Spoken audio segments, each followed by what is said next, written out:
А в Ухте голубые береты возложили цветы к вечному огню, памятному знаку десантникам и воинам-интернационалистам, погибшим в Афганистане, Чечне и других локальных конфликтах.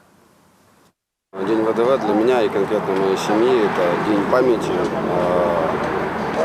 день отдачи памяти моей службе, моим друзьям, товарищам, которые со мной служили, которые сейчас на данный момент служат и защищают нашу Родину.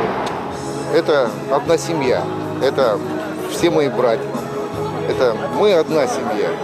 Прежде всего, конечно, крепкого здоровья, долгих лет жизни, чтобы показали пример своим детям, своим близким, как действительно настоящие русские десантники ведут себя не только в бою, но и в настоящей жизни. А в парке культуры и отдыха Ухты почтили память героя Республики Коми Анатолия Хлобыстова.